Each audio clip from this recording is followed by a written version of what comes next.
என்னோடு கலந்து கொள்ளும் சிறப்பு விருந்தினர்களாக இருக்கக்கூடிய பல்லவிக்குமார், ஓ மணிவண்ணன் அவர்கள், உமையவன் அவர்கள் ஆகியோருக்கும், இந்த நிகழ்வை சிறப்பாக ஒருங்கிணைத்துக் கொண்டிருக்கக்கூடிய நீரோடை மகேஷ் அவர்களுக்கும் என்னுடைய இனிய வணக்கங்களையும் மகிழ்ச்சியும் உரித்தாக்கிக் கொள்கிறேன். அதே போல நிகழ்வில் கலந்து கொண்டிருக்கும் வாசகர்கள் அனைவருக்கும் என் இனிய வணக்கங்களையும் தெரிவித்துக் கொள்கிறேன். புன்னகை இலக்கிய வட்ட வாசகர்கள் மற்றும் அறிவுச்சோலை வாசகர்கள், தமிழ் பல்லவியினுடைய வாசகர்கள் அனைவருக்கும் மீண்டும் ஒரு முறை வணக்கங்களை தெரிவித்துக் கொள்கிறேன். இந்த நிகழ்வில் கலந்து கொள்வதில் ஒரு பெரிய மகிழ்ச்சி என்ன அப்படின்னு பார்த்தீங்கன்னா, நான் ஏற்கனவே சிறு பத்திரிகையில் தான் வளர்ந்தவன். எழுத துவங்கிய காலத்திலிருந்து சிற்றிதழ்கள் தான் அதிகபட்சமாக எழுதியிருக்கிறேன். குறிப்பாக சிறு பத்திரிகைகளை பற்றி நாம் இந்த நேரத்தில் ஒரு நினைவுபடுத்திக் கொள்ள வேண்டும். சிற்றிதழ்களில் பார்த்தால் ஓ என்கிற ஒரே ஒரு ஒற்றை இடத்தில் ஒரு சிற்றிதழ் வந்து கொண்டிருந்தது. அதே போல இங்கு என்கிற மெய்யெழுத்தில் ஒரு இதழ் வந்து கொண்டிருந்தது. இரண்டும் வேறு வேறு தளங்களில் வந்து கொண்டிருந்தாலும் கூட ஓ என்கிற ஒரு சிற்றிதழ் துவக்கநிலை வாசகர்களுக்கு ஒரு சிறந்த படிக்கட்டாக இருந்தது. அது மதுரையிலிருந்து வந்து கொண்டிருந்தது. நான் அப்பொழுது எழுத துவங்கிய காலத்தில் ஏறக்குறைய ஒரு நூற்றுக்கணக்கான சிற்றிதழ்கள் வருகை தந்து கொண்டிருந்தது. இன்றைக்கும் அச்சிதழ்கள் வந்து ஒரு குறிப்பிட்ட அளவு எண்ணிக்கையில் வந்து கொண்டிருக்கின்றன. இந்த சிறுபத்திரிகையினுடைய இவ்வளவு இதழ்கள் வந்ததனுடைய நோக்கம் நிறைவேறியதா என்று பார்க்கின்ற பொழுது, இன்றைக்கு என்னை போல் எழுதி கொண்டிருக்கக்கூடிய என் வயதில் இருக்கக்கூடிய எல்லோருக்குமே ஆரம்ப காலத்தில் அந்த படிக்கட்டுகளாக இருந்தவை சிற்றிதழ்கள் தான். தஞ்சையிலிருந்து கவிநிலா என்று ஒரு இதழ் வந்து கொண்டிருந்தது. முழுக்க முழுக்க கவிதைகளுக்காகவே வந்து கொண்டிருந்த ஒரு இதழ். ஒரு இதழிலே ஏறக்குறைய 200 கவிஞர்களாவது இடம்பெற்றிருப்பார்கள். அப்படி இடம்பெற்ற கவிஞர்கள் இன்றைக்கும் கவிதையிலே ஒரு சிறந்த ஆளுமை மிக்கவர்களாக இருக்கின்றார்கள்.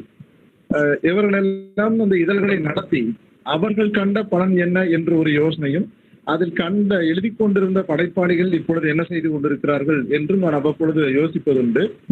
ஒரு சிறுபத்திரிகை நின்று போகிற பொழுது இந்த ஏதாவது ஒரு இடத்தில் மீண்டும் ஒரு சிற்றிதழ் வேறு யாராவது ஒருவரால் துவங்கப்பட்டிருக்கும்.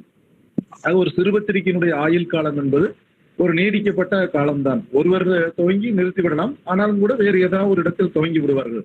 அது ஒரு தொடர் பயணம் போன்றது சிறுபத்திரிகைகள். இந்த சிறுபத்திரிகையினுடைய இடத்தை இப்பொழுது எது நிரப்பிக் கொண்டிருக்கிறது அப்படி என்று பார்த்தால், மின்னிதழ்கள் அந்த பகுதியை எடுத்துக்கொண்டு மிக சிறப்பாக பணி செய்து கொண்டிருக்கின்றன. பொள்ளாச்சியிலிருந்து கொலுசு என்கிற மின்னிதழ் தொடர்ந்து செயல்பட்டு கொண்டு இப்பொழுது அச்சு இதழாகவும் வந்து கொண்டிருக்கிறது. இதுபோல நிறைய இதழ்கள், ஆவநாளி என்கிற ஒரு இதழ், இந்த மாதிரி நிறைய இதழ்கள் வந்து இப்பொழுது இந்த இளம் படைப்பாளிகளுக்கான படைப்பு களமாக இருந்து கொண்டிருக்கிறது. இப்ப இந்த இடத்துல நம்மளுடைய நீரோடை பங்களிப்பு எப்படி இருக்கிறது? ஏற்கனவே கதை சொல்லல் வேறு வேறு நிகழ்வுகள் மூலமாக இளம் படைப்பாளிகளை ஊக்கப்படுத்தி வரக்கூடிய நீரோடை மகேஷ் அவர்கள் அவருடைய நண்பர்களோடு இணைந்து இந்த களப்பணியில் இருக்கக்கூடிய காரணம் என்ன? இப்போ தமிழ் பல்லவி சிறப்பாக வந்து கொண்டிருக்கக்கூடிய ஒரு இதழ். இப்ப தமிழ் பல்லவியில் யாரெல்லாம் எழுதுகிறார்கள் என்று பார்த்தால் இளம் படைப்பாளிகளும் எழுதுகிறார்கள், எழுத்திலே களம் கண்ட எழுத்தாளர்களும் எழுதுகிறார்கள். ஒரு இளம் எழுத்தாளனுக்கு அடுத்த கட்டமாக தான் எங்கு நகர வேண்டும் என்கிற தெளிவினை கொடுப்பதற்காக அவர்களும் இணைந்து எழுதுகிறார்கள். அப்ப ஒரு இதழினுடைய பங்களிப்பு என்ன என்று பார்க்கிற பொழுது நீரோடையினுடைய முழுமையாக நான் அந்த உள்ளடக்கங்களை நான் பார்த்தேன். அந்த உள்ளடக்கத்தில் சிறுகதைகளுக்கான இடம் இருந்தது, கவிதைகளுக்கான இடம் இருந்தது, அதே போல சிறுவர் இலக்கியத்திற்கான இடம் இருந்தது. இப்படி எல்லா இடங்களிலுமே ஒரு முழுமையான ஒரு இதழ் எதை செய்ய வேண்டுமோ அந்த பணியை மிக சிறப்பாக செய்திருக்கிறது. அதற்கு என்னுடைய இனிய வாழ்த்துக்களை தெரிவித்துக் கொள்கிறேன். சிறுபத்திரிகை அல்லது இப்பொழுதைக்கு இருக்கக்கூடிய மின்னிதழ்களுடைய பங்கு எவ்வாறு இருக்க வேண்டும் என்பது என்னுடைய எதிர்பார்ப்பும். இதில் 2 பேருடைய பங்களிப்பு என்பது மிகவும் முக்கியமானது. ஒன்று இதழாசிரியருடைய பங்களிப்பு, இன்னொன்று அந்த இதழிலே படைக்கின்ற படைப்பாளியினுடைய பங்களிப்பு. இதழாசிரியர்கள் எந்த மாதிரியான அந்த இதழை வடிவமைத்துக் கொள்ளலாம் என்றால், இது ஒரு சுதந்திரமான வழி, யாரும் நம்மை வந்து கட்டுப்படுத்துவதற்கான வாய்ப்பில்லை. அல்லது இதன் மூலமாக பணவரவு என்று எதையும் நாம் சம்பாதிக்க போவதில்லை. அப்படி இருக்கின்ற பொழுது சோதனை முயற்சியாக வேறு வேறு தளங்களில் படைப்புகளை உருவாக்குவதற்கும், சோதனை முயற்சியில் எழுதுகின்ற எழுத்தாளர்களுக்கு ஒரு நல்ல வாய்ப்பினை ஏற்படுத்தி தரவும் இந்த மாதிரி நம்மை போன்றவர்கள் நடத்தக்கூடிய மின்னிதழ்கள் மிகவும் உறுதுணையாக இருக்கும். என்றால் வணிக இதழ்களிலோ அல்லது வேறு வகையான இதழ்களிலோ சோதனை முயற்சியாக, புதிய முயற்சியாக எழுதக்கூடிய படைப்பாளிகளுடைய பங்களிப்பு என்பது, அவர்களுடைய படைப்புகள் ஏற்றுக்கொள்ளப்படுவது என்பது மிகவும் குறைந்த அளவில் தான் இருக்கும். அப்படியான காலகட்டத்தில் இவர்களுக்கான அந்த வாய்ப்பை ஏற்படுத்தி கொடுக்கக்கூடிய பங்கு என்பது நீரோடை போன்ற இதழ்களுடைய பங்களிப்பாக அதை நான் கருதுகிறேன். அதே போல இதில் பங்கெடுக்கக்கூடிய இளம் படைப்பாளிகளுக்கு என்னுடைய வேண்டுகோள் அல்லது என்ன எதிர்பார்க்கிறோம் அப்படின்னா, அவர்களும் தங்களுடைய படைப்புகளிலேயே மிகச்சிறந்த படைப்புகளைத்தான் அனுப்ப வேண்டுமே தவிர, நாம் எழுதி கொண்டிருக்கிறோம், எதை அனுப்பினாலும் நம் நண்பர்கள் தானே ஆசிரியர்களாக இருக்கின்றார்கள், அவர்கள் எப்படியும் நம்முடைய படைப்புகளை இடம்பெற செய்வார்கள் என்கிற அந்த தளத்திலிருந்து நகர்ந்து ஒரு இதழை எவ்வளவு சிறப்பாக கொண்டு வர வேண்டும் என்கிற எண்ணத்தோடு, எவ்வளவு வாய்ப்பு இருக்கிறதோ அதே எண்ணத்தோடு, ஒரு இதழாசிரியருக்கு எவ்வளவு பங்களிப்பு இருக்கிறதோ அதே போல படைப்பாளிக்கும் அந்த இதழை கனமாக்குவதும் அந்த இதழை கூடுதல் தரமாக்குவதனுடைய பங்களிப்பும் அவர்களுக்கும் இருக்கிறது. ஆக இளம் படைப்பாளிகள் என்று யாரை குறிப்பிடலாம் என்றால், குறைந்தபட்சம் ஒரு 4-5 கவிதையில் எழுதிவிட்டாலும் அவர் இளம் படைப்பாளியிலிருந்து நகர்ந்து வளரும் படைப்பாளியாக மாறிவிடுகிறார். தொகுப்பு ஒன்றை வெளியிட்டு விட்டால் அவர் வளர்ந்த படைப்பாளி என்று நம்முடைய கணக்கு எடுத்துக்கொள்ளலாம். அப்போ ஒரு நல்ல வாய்ப்பு வருகிற போது மின்னிதழ்களை ஒரு தரமான இதழாக அவர்கள் படைப்பாளர்கள் படைப்பை கொடுக்க வேண்டும். லட்சுமிகுமார் ஞானதேவரையும் அவர்கள் நடத்தி கொண்டிருந்த மௌனம் என்கிற இதழில் நான் ஒரு வாசகம் பார்த்திருந்தேன். நான் எழுதி கொண்டிருக்கிற காலத்தில் படைப்பாளர்கள் தாங்கள் எழுதிய படைப்புகளிலேயே அவர்கள் மிகச்சிறந்ததாக எதை கருதுகிறார்களோ அதை அனுப்புங்கள் என்று அவர் குறிப்பிட்டதாக ஒரு நினைவிலிருந்து நான் கூறுகிறேன். அப்படி என்றால் ஒரு இதழில் இருவருடைய பங்களிப்பும் எப்படி இருக்க வேண்டும்?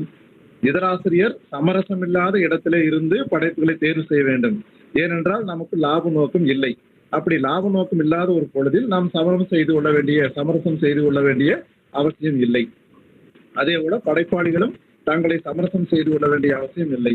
எல்லா இதழ்களிலும் ஒரே சமயத்தில் படைப்புகள் இடம்பெற வேண்டும் என்கிற கட்டாயமும் இல்லை. நாம் எழுதுகின்றவற்றில் தரமானதை அந்த இதழ்களுக்கு அனுப்பினாலே போதும். இதுதான் என்னுடைய சிறு பத்திரிகை அல்லது நம்மை போன்ற மின்னிதழ்களுக்கு எப்படி பங்களிக்க வேண்டும் என்பது குறித்த என்னுடைய கருத்து.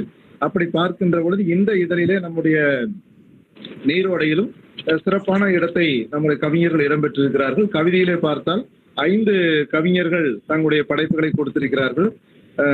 அதில் மிக சிறப்பாக உமையவனுடைய கைக்கூ கவிதை ஒன்று எனக்கு மிகவும் பிடித்திருந்தது. தீ காயும் சிறுமி, விட்டு விட்டு நடுங்குகிறது, பசித்த வயிறு, ஒரு 3 வரி. இந்த 3 வரி கவிதைக்குள்ள ஏராளமான செய்திகளை உள்ளே பொதிந்து வைத்திருக்கிறார். சுண்ட காய்ச்சிய வடிவம் என்று சொல்கிறோம் இல்லையா, பல வரிகளிலே கொடுக்க வேண்டிய ஒரு செய்தியை 3 வரியில் கொடுக்கின்ற பொழுது மிகவும் கவனமாக கொடுக்க வேண்டும் என்கிற அக்கறை உமையவனுடைய கவிதையிலே நாம் பார்க்கின்றோம். அதற்கு மேலே இருந்த கவிதைகளும் சிறப்பாக இருந்தது. இருந்தாலும் கூட இந்த கவிதை எனக்கு மிகவும் பிடித்திருந்தது. தீகாயும் சிறுமி, விட்டு விட்டு நடுங்குகிறது, பசித்த வயிறு என்கிற அந்த கவிதை உணர்த்துகிற ஆழமான பொருள் எல்லோரும் சிந்திக்கத்தக்கதாக இருந்தது. அதே போல ஆனந்த பிரபு அவர்கள் தொடர்ந்து சிறப்பாக எழுதி கொண்டிருக்கக்கூடிய வளர்ந்த கவிஞர் என்றும் கூறலாம். அவருடைய பாடுபொருளே மிகவும் வித்தியாசமான ஒரு இடத்துல அவருடைய கவிதை தளம் நகர்ந்து கொண்டிருக்கிறது. இந்த கவிதையை நான் ஏற்கனவே படித்த ஒரு மிகச்சிறந்த கவிதை. அதாவது எங்கெல்லாம் தலை குனிந்து அடகு வைக்கக்கூடிய நிலை இருக்கிறது என்கிற ஒரு குறைந்த வரிகளில் ஆழமான ஒரு படைப்பை கொடுத்திருக்கின்ற ஒரு சிறந்த கவிதை. கோவை ஆனந்தன் அவர்களும் வளர்ந்து வரக்கூடிய ஒரு சிறந்த படைப்பாடி. அவரும் ஒரு நல்ல படைப்பை இதனை கொடுத்திருக்கிறார். சுகந்தி அவர்களும் கவி தேசியா அவர்கள், இப்படி கவிஞர் மிக சிறப்பான படைப்புகளை கொடுத்திருக்கின்றார்கள். இதனுடைய மிக முக்கியமான நோக்கமாக தலையங்கத்தில் சுற்றுப்புற சூழலை முன்னெடுத்திருக்கிறார்கள். இது இன்றைய காலகட்டத்தில் மிகவும் அவசியமான ஒன்றாக நான் கருதுகிறேன்.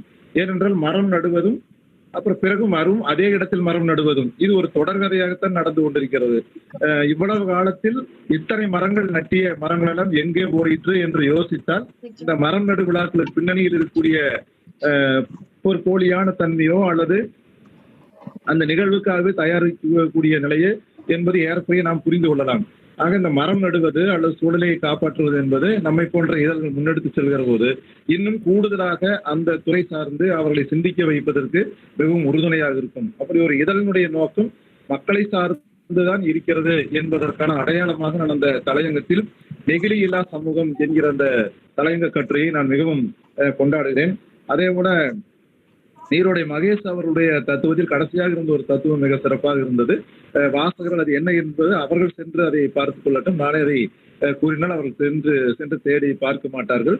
அதே போல ஒவ்வொரு படைப்பும் மிக சிறப்பாக வந்திருக்கிறது. இன்னும் வரக்கூடிய காலகட்டத்தில் படைப்பாளருடைய பங்களிப்பு என்பது மிக சிறப்பாக இருக்க வேண்டும் என்பது என்னுடைய எதிர்பார்ப்பு. அதே போல நீரோடை மகேஷ் அவர்களும் குழுவினரும் படைப்புகளை தேர்ந்தெடுக்கிற போது எந்த விதமான சமரசமும் இல்லாமல் சிறந்த படைப்புகளை தேர்ந்தெடுங்கள். ஏனென்றால் ஒரு இதழை பார்த்துதான் இன்னொரு இதழ் துவங்கப்படுகிறது. இவர்கள் சிறப்பாக நடத்துகிறார்கள், நாமும் ஒரு இதழை நடத்தலாம் என்கிற நம்பிக்கையை அளிக்கிறோம் நாம். அப்படி இருக்கின்ற பொழுது ஒரு முன்மாதிரியான இதழாக அது இருக்கின்ற பொழுது காலத்திற்கும் அது ஒரு அடையாளமாக இருக்கும், ஒரு வரலாற்று சான்றாகவும் அது இருக்கும். மின் இதழ்களிலும் ஒரு மிகச்சிறந்த இதழாக இருக்கிறது என்கிற அடையாளத்தை நீரோடை அடைய வேண்டும். 35வது திங்களிதழ் என்பது கடுமையான உழைப்பு என்பதை என்னால் புரிந்து கொள்ள முடிகிறது. ஏனென்றால் யாரும் பாராட்டுவதற்கான வாய்ப்புகள் குறைவான இடம் மின்னிதழ். ஒன்று, அவர்களுடைய படைப்புகளை மட்டுமே எடுத்து முகநூலிலோ வேறு தளங்களிலோ பகிர்ந்து கொண்டு மற்ற படைப்புகளை படிக்கின்ற இடம் என்பது இன்றைக்கு மிகவும் குறைவாக இருக்கிறது. வாசகர்களும் முதல்வன் தலையங்கத்தில் துவங்கி கடைசி வரை எல்லாருடைய படைப்புகளையும் படிக்க வேண்டும், அவருடைய கருத்துக்களை பகிர்ந்து கொள்ள வேண்டும். அவர்களுடைய படைப்பாளர்கள் தங்களுடைய படைப்புகளை மட்டுமே எடுத்து பதிவிடாமல் மற்றவருடைய பதிவுகளையும் எடுத்து பதிவிட்டு இப்படி சிறந்த இதழ் வருகிறது என்பதை வெளி உலகத்திற்கு அதை எடுத்துச் செல்ல வேண்டும். இந்த இதழை பொறுத்தளவு மிக சிறப்பாக இருக்கிறது. என்னுடைய இனிய வாழ்த்துகள். மற்ற படைப்புகள், மற்ற உள்ளே இருக்கிற உள்ளடக்கங்களை பற்றி நான் விரிவாக பேசினால் இன்னும் பின்னாடி வரக்கூடிய படைப்பாளர் பேச்சாளர்களுக்கு அது ஒரு சற்று சிரமமாக இருக்கும். நேரம் என்பதும் மிகவும் முக்கியமானது. ஆக இந்த அமர்வில் இந்த நீரோடையை வெளியிட்டு வாழ்த்துறை வழங்குவதில் எனக்கு மிகவும் மகிழ்ச்சியாக இருக்கிறது. நானும் வரக்கூடிய காலகட்டங்களில் படைப்பாளர்களாக அதில் பங்கெடுக்கவும் நான் தயாராக இருக்கின்றேன்.